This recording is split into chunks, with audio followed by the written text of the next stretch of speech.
हम चर्चा कर रहे थे कि भगवान श्री राम विश्वामित्र मुनि के साथ गौतम मुनि के आश्रम में पधारे। वहाँ अहल्या जो पाषाणी हो गई थी, भगवान श्री राम ने उसको स्पर्श किया और अहल्या अपने स्वरूप को प्राप्त हुई और भगवान को प्रार्थना करते करते फिर अपने पति लोक में चली गई। अब भगवान को लेकर विश्वामित्र मुनि आगे जा रहे हैं। कहते चले राम लक्ष्मण मुनि संगा, गए जहाँ जग पावनी गंगा। कहाँ गए? जहाँ गंगा बहती है। गाधी सुनु सब कथा सुनाही, जेहि प्रकार सुरसरी मही आई। विश्वामित्र मुनि ने भगवान राम को कथा सुनाई जैसे गंगा पृथ्वी पर आई। कहते कि सगर राजा थे, उनको 2 पत्नी थी। तो एक पत्नी को उसको वर प्राप्त हुआ था, एक पत्नी को 60,000 पुत्र होंगे और एक पत्नी को 1 पुत्र होगा। तो कहते सगर राजा की एक पत्नी को एक तुम्बा, उनके गर्भ में से एक तुम्बा फल निकला, उसमें से 60,000 लड़के निकले और एक पत्नी को 1 ही पुत्र हुआ। अब सगर राजा ने सोचा था मैं 100 अश्वमेध यज्ञ करूंगा। उसने ऐसा सुना था कि 100 अश्वमेध यज्ञ करने से स्वर्ग का राजा इंद्र हो सकते हैं। उसने 99 यज्ञ किया, अश्वमेध यज्ञ, और बाद में जब 100वां यज्ञ करते हैं तो कहते हैं कि इंद्र ने आके यज्ञ का घोड़ा चोरी कर लिया। तब उनके जो ये 60,000 पुत्र भी बड़े हो चुके थे, बहुत बलवान थे, कहते बहुत बलवान। तो इंद्र ने जब घोड़ा चोरी कर लिया तो सगर राजा ने अपने 60,000 पुत्र से कहा कि तुम जाओ और ये घोड़ा कहाँ है तुम ढूंढ कर ले आओ। पूर्वी पृथ्वी उन्हें छान ली, घोड़ा नहीं मिला। अब वो पृथ्वी को खोद कर पाताल जाने लगे, पृथ्वी को खोद कर पाताल जाने लगे। इंद्र ने क्या किया? कहते पाताल में कपिल मुनि का आश्रम था। कपिल मुनि के आश्रम में इंद्र ने एक पेड़ के साथ घोड़ा को बांध दिया और भाग गया इंद्र। और जब 60,000 पुत्र आकर जब कपिल मुनि के आश्रम में देखा कि घोड़ा बंधा हुआ है और कपिल मुनि ध्यान में थे, तो इसने सोच लिया कि कपिल मुनि घोड़ा को चोरी की है। वो चोर चोर कहकर कपिल मुनि को मारने क्या है। और कपिल मुनि का ध्यान जब भंग हुआ, उसने देखा करे ये 60,000 पुत्र मुझे मारने के लिए आ रहे। उसने सबको भस्म कर दिया, सब अग्नि में भस्म हो गए। अब कितने दिन हो गए, सगर राजा ने देखा कि 60,000 पुत्र वापिस नहीं लौटे। तो उनका एक पुत्र था असमंजस, जो उनकी दूसरी रानी का 1 ही पुत्र था। लेकिन वो जब बड़ा हुआ तो शादी करने के बाद कहते हैं वो उनका दिमाग ऐसा हो गया कि बच्चे बच्चे को लेकर नदी में फेंक देता। तो सब प्रजा ने कंप्लेन कर दी कि देखिए आपका लड़का तो दूसरे को मार रहा है। तो उसने उसको देश निकाल कर दिया। और जो असमंजस का पुत्र था अंशुमान, वो बहुत बड़ा अच्छा था। तो सगर राजा ने अंशुमान को कहा कि तुम देखो तुम्हारे चाचा 60,000 घोड़े को ढूंढने गले, वापिस नहीं है, तुम जाओ।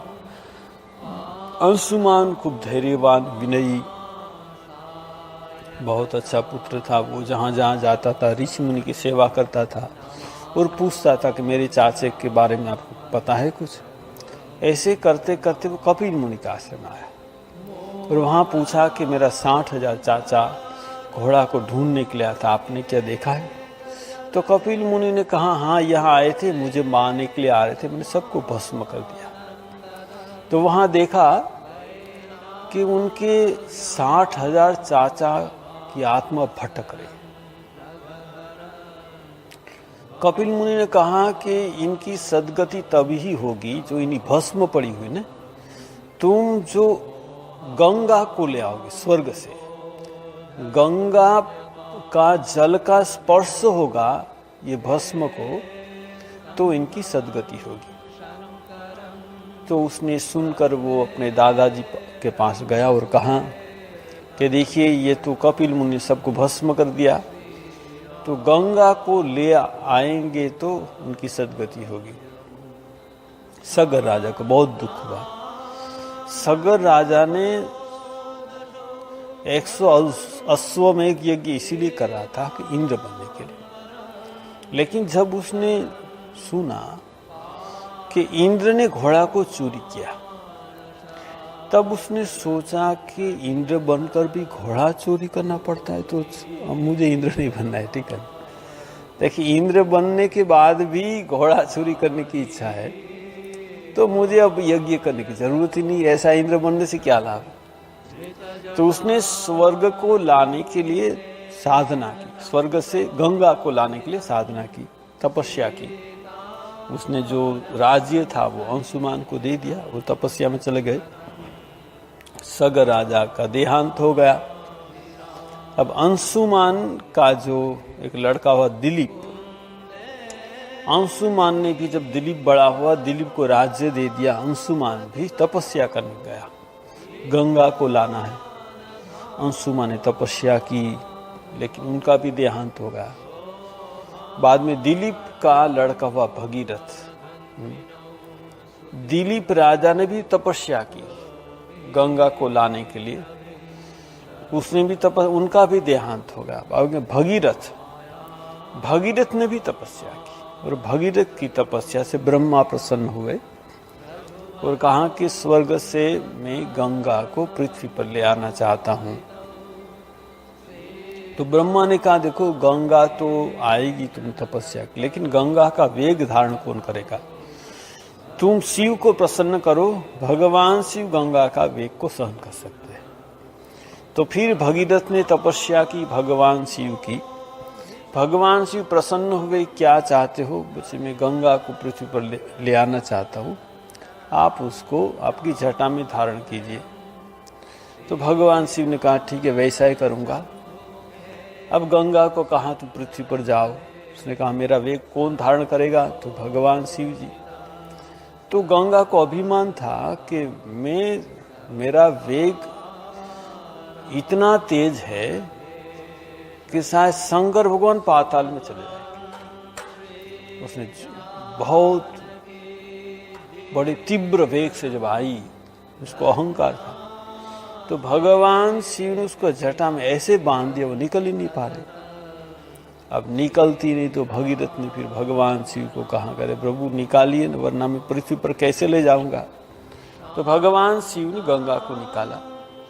वो गंगा को लेकर पृथ्वी पर जा रहे, सब लोग गंगा के वंदना कर रहे, स्वागत कर रहे, पुष्प की वृष्टि करे, पूजा कर रहे। ऐसे करते करते गंगा को लेते कि जन्नू मुनि थे, उनके आश्रम से गुजरे, तो जन्नू मुनि का जो आश्रम था वो बह गया। तो जन्नू मुनि ने पूरी गंगा को पी ली।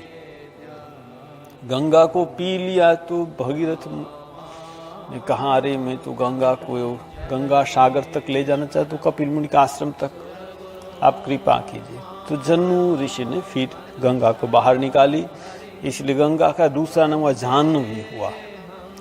अब गंगा को लेकर कपिल मुनि के आश्रम में गए, और कपिल मुनि का आश्रम जो गंगा सागर से मिलता जुलता है, तो कपिल मुनि के आश्रम में जब ही गई, जब वो स्पर्श हुआ उनके भस्म को, तो सब की सदगति हो गई।